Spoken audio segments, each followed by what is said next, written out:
Celebrations are happening all across the region, and one of the biggest ones locally is in downtown Fort Smith. The ball drop on Garrison is back after being canceled last year. You're seeing a live look downtown there at the ball less than 3 hours before it'll help count down to midnight. We talked to the organizers earlier tonight who told us their hopes for the downtown corridor in 2026. We hope that 2026 is really a year of change, especially for downtown.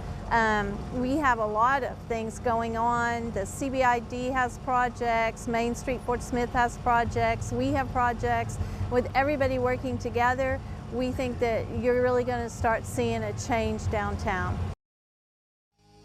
Meanwhile, across the river in Van Buren, Main Street is hosting its own ball drop celebration at their second annual Countdown on Main event.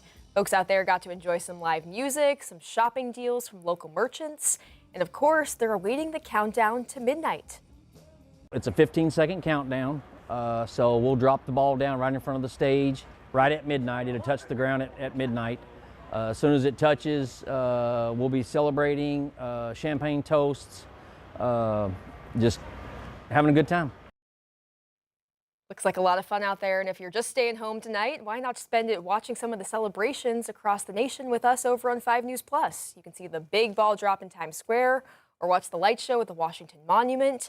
And best of all, you don't have to pay to see it. You can download 5 News Plus for free to your smart TV devices. And this is the perfect time to remind those that are going out that there's options for avoiding drinking and driving. You can expect more law enforcement on the roads tonight patrolling for impaired drivers. To help limit this, Northwest Arkansas J-Hook Towing is again offering free rides home tonight. Towing and roadside services are available through their website or by giving them a call. You know, I've been doing this for 14 to 15 years now, and I just want to try to help people. We work a lot of wrecks. In the towing industry, we see what can happen. If you're intoxicated driving, you can kill yourself or kill somebody else. So I want to try to help you get home safe, try to cut down on any kind of death.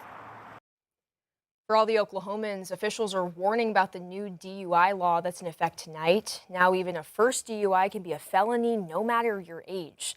So police everywhere are urging you to plan accordingly and make smart choices. In a developing story, the Greenland community is rallying behind a coach and two 16-year-old students hurt in a head-on crash. State police say a driver was going southbound on Highway 71 in Wickerville when he crossed into oncoming traffic and collided with a vehicle with the Greenland coach and students.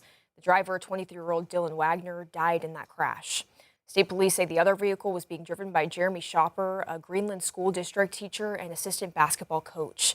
The school district says the group was returning from the basketball tournament in Mansfield and were all taken to an area hospital. A spokesperson with ASP says while the case is still under investigation, no charges are expected at this time. A new development in the ongoing legal dispute between the state of Oklahoma and the poultry industry. Tyson Foods and other companies have filed a notice to appeal this month's ruling in a federal court. Back on the 19th, a judge in Tulsa ruled Tyson and other poultry companies knew their growers used fertilizer that was polluting water in the Illinois River watershed. The order forces poultry companies to pay penalties to the state of Oklahoma and pay for a team to oversee the cleanup of the watershed. It also limits the amount of fertilizer a poultry grower can put down based on how much there is per acre. Farm organizations have expressed concern about the ruling after reports that Tyson would limit business with regional poultry growers. And change is underway for how 911 calls are managed in the River Valley. The Fort Smith Police Department is officially transferring control of its dispatch center to the newly named River Valley Communications Center, marking the next step towards county-wide 911 consolidation. We're explaining what's changing, what's not, and how this impacts you. For decades, 911 calls in Fort Smith have been handled directly by the police department. But starting today, that responsibility is shifting to a newly established department, the River Valley Communications Center. A step of progress toward being able to deliver better services to our citizens. Police Chief Danny Baker says this move is part of a long-planned effort to consolidate emergency dispatch services across Sebastian County, a process required by state law. So for residents, nothing changes when you call 911. The change happening now is behind behind the scenes. Managerial control, the budgeting, the behind-the-scenes work and support of the emergency communications function is transferring from the police department to the River Valley Communications Center. The long-term plan was to build a brand new FEMA-hardened dispatch center on Borough Road.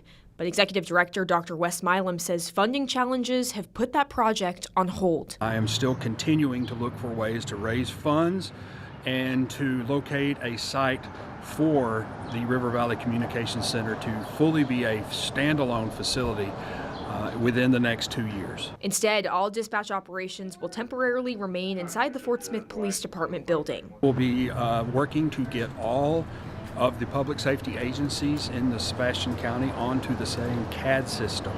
Then I will bring over and begin working with the Sebastian County dispatchers to co-locate in this position. Once complete, all 911 calls in Sebastian County will be routed through one center, a change leaders say will improve coordination and response times. If the residents notice anything, it should be an improvement in services. Milam says the River Valley Communications Center will remain housed at the Fort Smith Police Department for now, while leaders continue searching for funding in a future standalone facility. Full countywide 911 consolidation is expected to take place in July.